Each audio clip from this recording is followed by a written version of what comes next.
The pop star's smirk vanished the moment I opened my mouth, replaced by a look of pure terror as he realized the secret I had been hiding in my voice.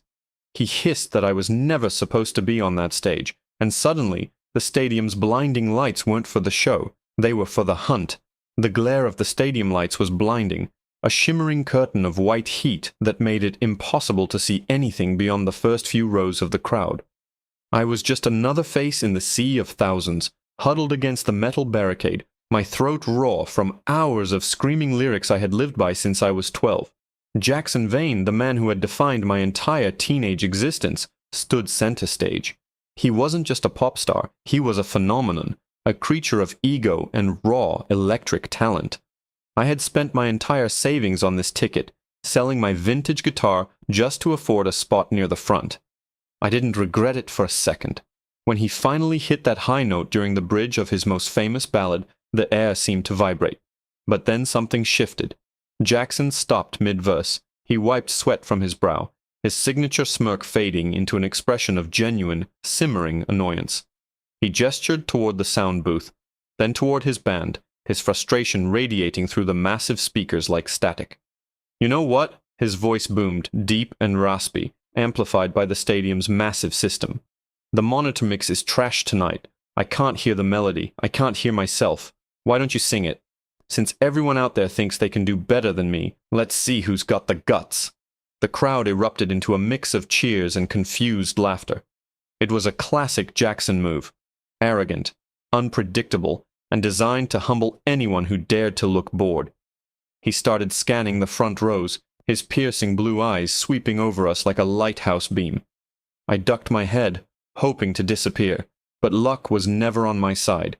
His gaze locked onto mine. He chuckled, a low, dangerous sound that echoed through the arena. "You," he pointed, his finger steady, demanding. "You've been screaming every word for 2 hours. You look like you're dying to be up here.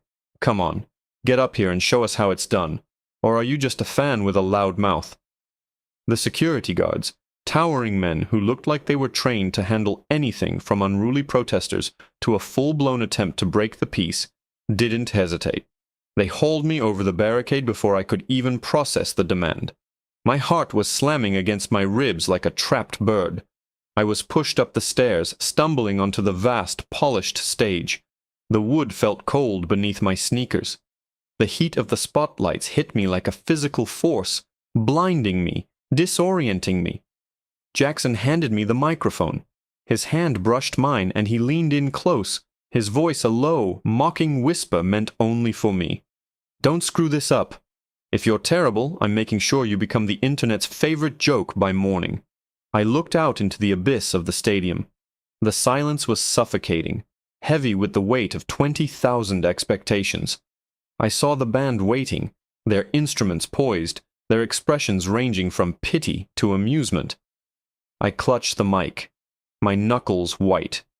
I hadn't sung in public for years, not since the accident, not since the day my voice had become a secret I kept locked in a dark room. I took a shaky breath, the feedback of the microphone squealing in protest. I closed my eyes, letting the familiar melody of the song wash over me, trying to ground myself in the rhythm. I opened my mouth, the first note trembling, fragile as glass. But then I leaned into it. I let the pain, the isolation, and the sheer, raw longing of the lyrics pull from a place I hadn't touched in years. The voice that came out wasn't the voice of a fan. It was something haunting, resonant, and entirely unexpected. As the first chorus hit, the stadium went deathly quiet. I could hear a pin drop. Jackson, who had been leaning back with a smug, condescending grin, suddenly straightened his posture. His eyes narrowed, his brow furrowing as he listened. Not just to the music, but to the timbre of my voice. I was soaring, hitting notes that were supposed to be impossible, filling the massive, sterile stadium with a warmth that felt like a confession. When I hit the final, sustained note, I finally opened my eyes. The audience was frozen, a portrait of absolute shock. I turned to look at Jackson, expecting to see the smugness back on his face. Instead, he was staring at me with a look of pure, unadulterated terror. He didn't look like a superstar anymore. He looked like a man who had just realized he'd invited a ghost onto his stage, someone who knew exactly who I was and what I had been hiding. Before I could even process his reaction, he grabbed my wrist, his grip bruising, and leaned into my ear. "You," he hissed, his face drained of all color. "You're not supposed to be here. How did you get in? We were told you were handled, that you were gone." My blood turned to ice. I tried to pull away, but he held on tight, his eyes darting toward the wings of the stage, where a group of men in dark tactical gear were suddenly, silently, making their way toward us. The roar of the crowd began to rise, a tidal wave of confused energy, but it sounded muffled, like I was underwater. Jackson's grip on my wrist was ironclad, his nails digging into my skin. He wasn't performing anymore. He was vibrating with a frantic, animal fear that made no sense. Why would a man who lived under constant adoration be terrified of a nobody from the front row? "Let go," I hissed, trying to wrench my arm away, but his eyes were locked on the stage left entrance. The men in tactical gear were moving with calculated precision, weaving through the roadies and sound technicians who seemed strangely oblivious to their presence. These weren't security staff. They didn't have the typical badges or the casual swagger of stadium guards. They moved like shadows, their movements synchronized, a silent, lethal unit closing the distance. "You have no idea what you've walked into," Jackson muttered, his voice barely audible over the swelling cheers of the fans who were now chanting for an encore, unaware of the scene playing out inches from them. "I was told the file was erased. I was told you were under strict supervision, that the case was settled by the Internal Security Office years ago." The mention of the Internal Security Office sent a jolt through my spine. That was the department my father had worked for, the one that had claimed his disappearance was a standard investigation into a supposed organized scheme involving illegal assets. I had spent the last 5 years scouring records, trying to piece together why he was labeled a criminal, why our life had been dismantled overnight. Jackson wasn't just a singer. The pieces clicked into place with sickening clarity. He was the figurehead, the golden boy whose image was used to launder the reputation of people far more dangerous than he was. "My father didn't have a choice, did he?" I whispered, the realization hitting me like a physical blow. Jackson's eyes flickered toward me, wide and panicked. "Don't say his name, not here. They are watching everything, every microphone, every camera. You think this is a concert? This is a cage, and you just broke the lock." One of the men in tactical gear reached the edge of the stage. He didn't rush. He stood there, his hand resting casually on his tactical vest, his eyes scanning the crowd before settling on us. He gave a single, imperceptible nod. My heart plummeted. This wasn't just an interrogation. This was a cleanup operation. Jackson shoved the microphone into my hand, his face snapping back into a mask of professional, albeit sweaty, charisma. He turned to the crowd, flashing a dazzling, rehearsed grin that didn't reach his eyes. "Give it up for our guest," he bellowed, his voice booming through the arena once more. The crowd went wild, the sound deafening, a wall of noise that masked the reality of what was happening.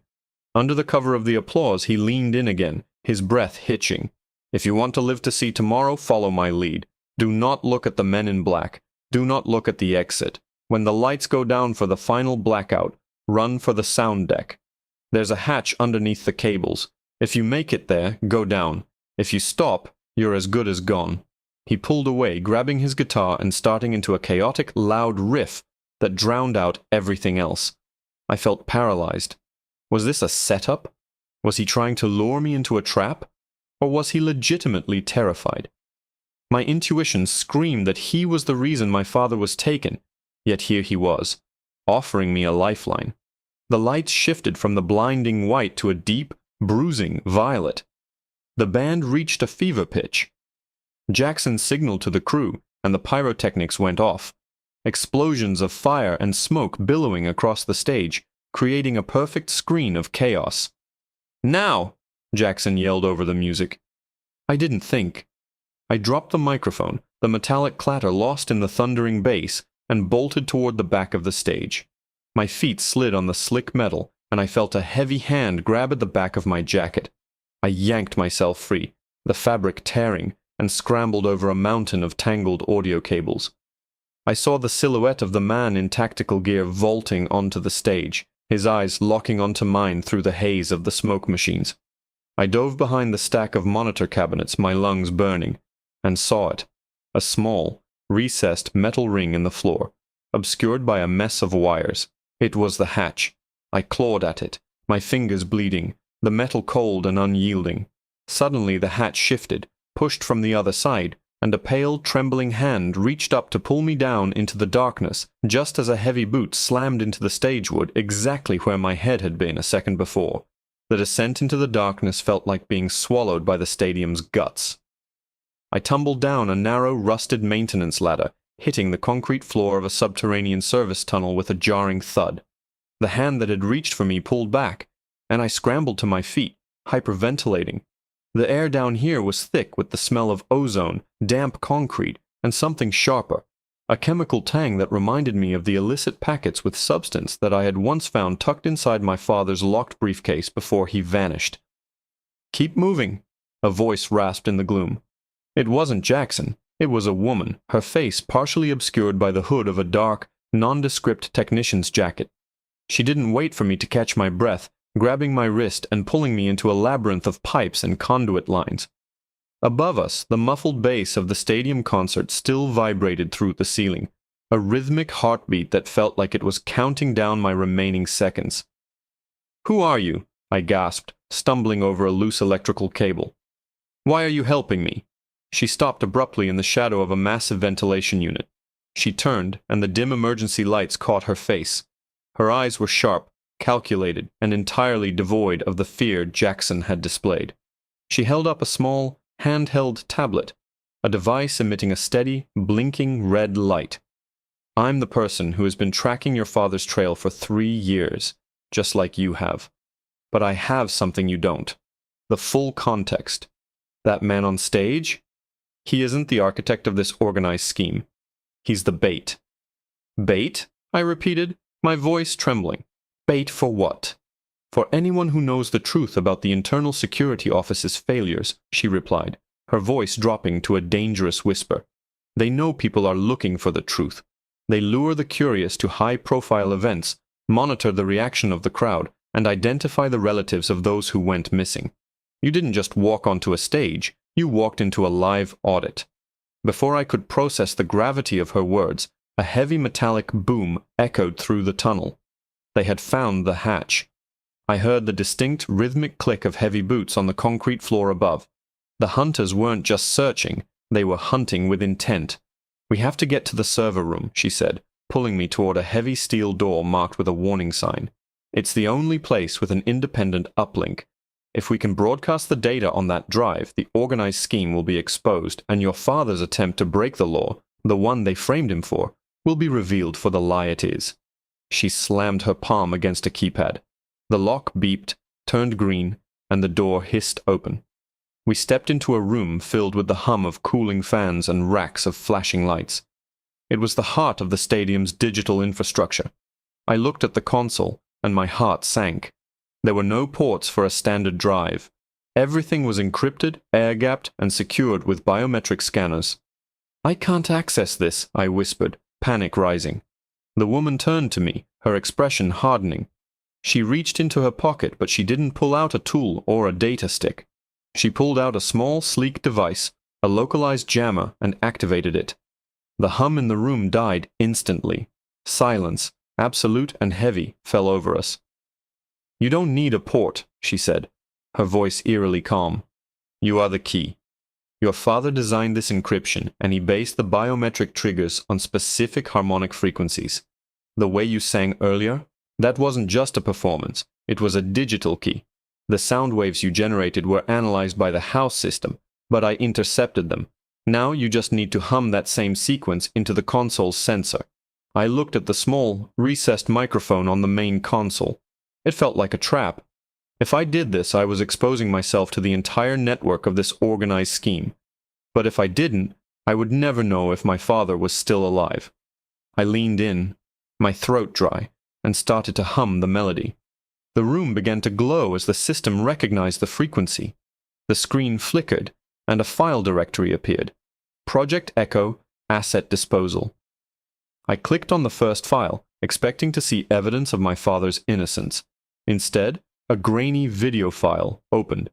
It showed my father, sitting in a stark white room, staring into a camera. But he wasn't alone. Standing behind him, holding a weapon, an illegal piece of hardware, was someone I recognized instantly. It wasn't a stranger. It was the woman standing right next to me, her hand now resting on a sidearm she had just unholstered. She smiled, a cold, predatory twist of her lips. "I told you I was tracking your father's trail. I just forgot to mention that I'm the one who laid it." She stepped closer, the muzzle of the weapon leveled at my chest.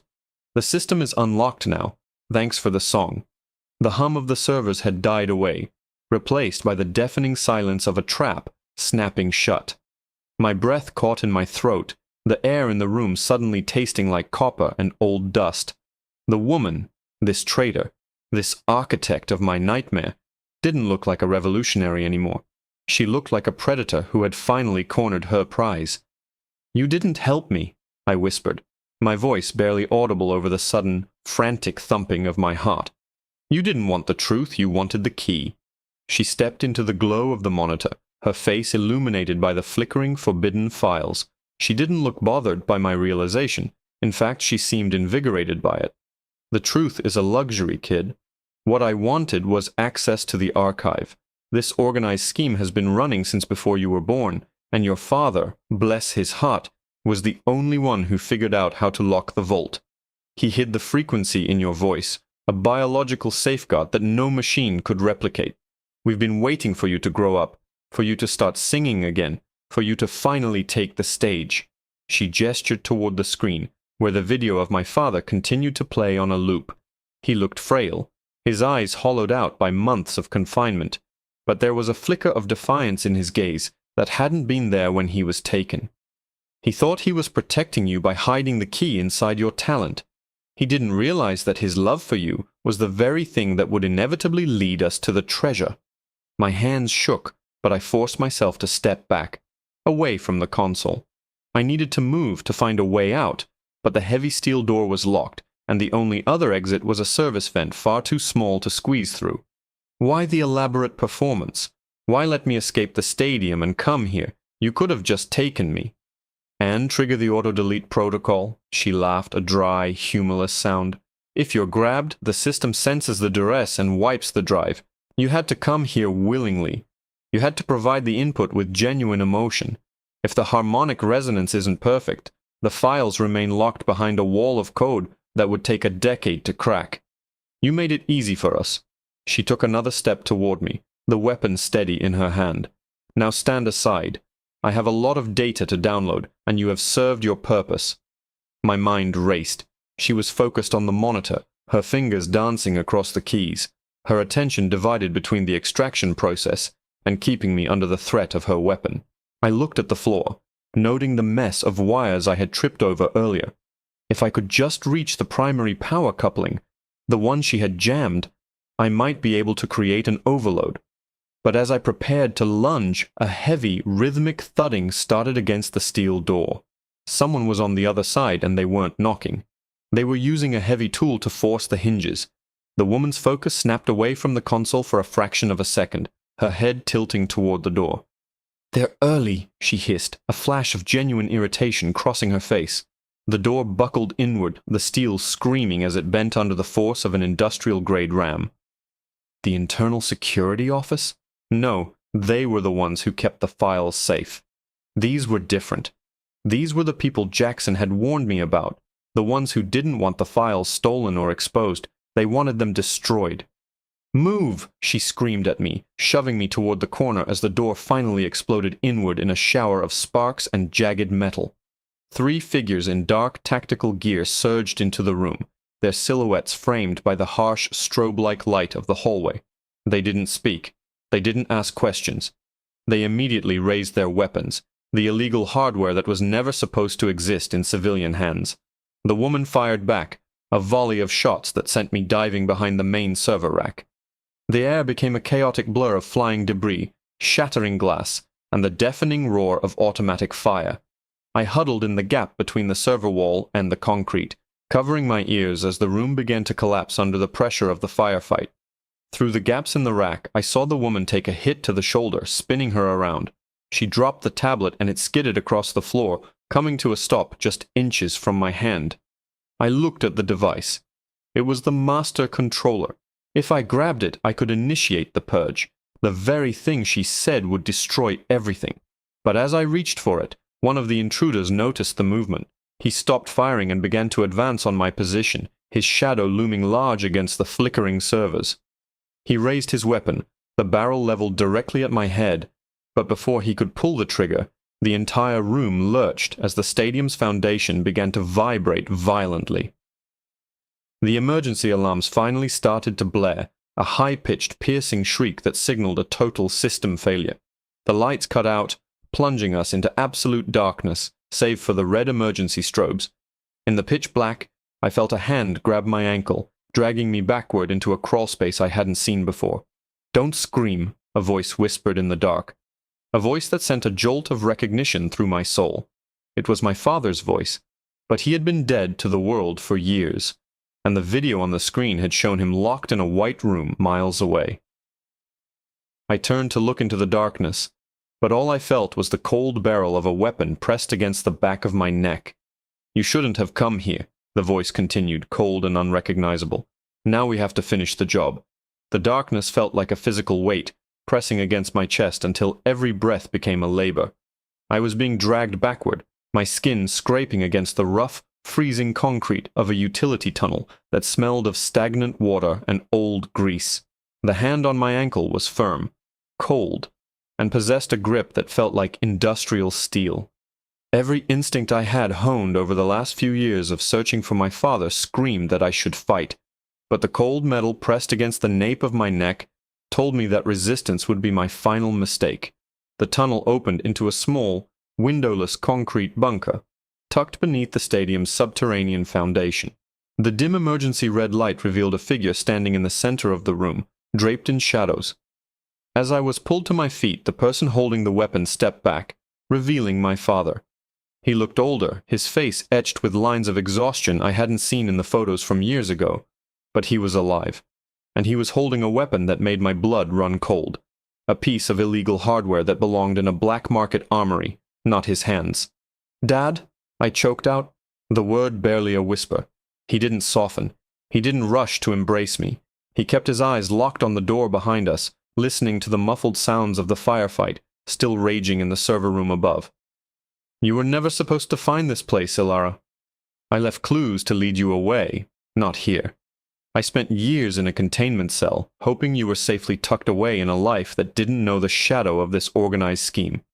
"They told me you were gone," I said, my voice rising in a mix of fury and relief. "They said you were involved in a massive illegal operation, that you had abandoned me to hide your own trail."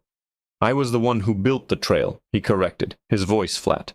"I was a systems architect for the Internal Security Office. When I realized what they were actually doing, how they were using the entertainment industry to launder illicit profits and move prohibited substances across borders using concert logistics, I tried to burn it down. I failed. They captured me and used my own encryption protocols against me. They needed a biological key to access the central repository of their crimes, and they knew I'd hidden the final sequence in your musical training." The door to our bunker shuddered as a heavy impact struck it from the other side. My father didn't flinch. He handed me a small, encrypted drive, the one I had seen on the console upstairs. "This isn't just the evidence of what they did to me," he said, his eyes finally meeting mine, filled with a desperate, ancient sorrow. "It's the kill switch for their entire network. If this goes online, the Internal Security Office won't just be embarrassed, it will be dismantled. But they know we're here. They've been waiting for this exact moment to clean up every loose end." "We can fight them," I said, clutching the drive. "Jackson is upstairs. He knows too. He helped me get here." My father let out a dry, bitter laugh. "Jackson Vane is just a puppet. He's been bought and sold a dozen times over. If he helped you, it's only because he thought he could leverage the evidence to buy his own freedom from the people who hold his contract." Suddenly, the steel door buckled inward with a thunderous crash. The intruders, the same men who had been tearing the server room apart, flooded in, They were silent, their movements precise and robotic. My father shoved me toward a small hidden ventilation shaft that led out to the stadium's exterior drainage system. Go. Get this data to the contact I gave you. Don't look back. I'm not leaving you, I screamed. You aren't leaving me, Alara. You're completing the mission I started. He turned toward the intruders, raising his weapon. I didn't see the rest. I shoved myself into the crawl space, my heart tearing in two, and scrambled through the narrow tunnel until the cool night air hit my face. I emerged in the stadium's maintenance parking lot, the sound of the concert finally replaced by the wail of sirens in the distance. I didn't stop running. I found the contact, the person my father had whispered about in my dreams for years, and handed over the drive. Within an hour, the digital world exploded. Across every screen in the city, the truth about the Internal Security Office's organized scheme began to leak in real time. Every illegal transaction, every laundered penny, every coerced witness was laid bare. The aftermath was chaos. Jackson Vane was taken into custody before the final encore, his golden boy image shattered forever as his complicity was revealed to the world. The Internal Security Office was hit with a tidal wave of indictments, and the people who had hunted us were forced into the light. I sat on a park bench the next morning, watching the news report on the collapse of the organization. They had rescued a group of individuals from a facility in the desert, and among them, pale and gaunt but breathing, was my father. He had survived the shootout in the bunker, though he wouldn't talk about how. I leaned back, closing my eyes, listening to the city wake up. For the first time in my life, there were no secrets, no hidden threats, and no more need to hide my voice. I started to hum, a soft, simple melody that felt like a new beginning. I wasn't just a fan or a target anymore. I was the one who had finally ended the performance, and for the first time, I was the one deciding how the song would go.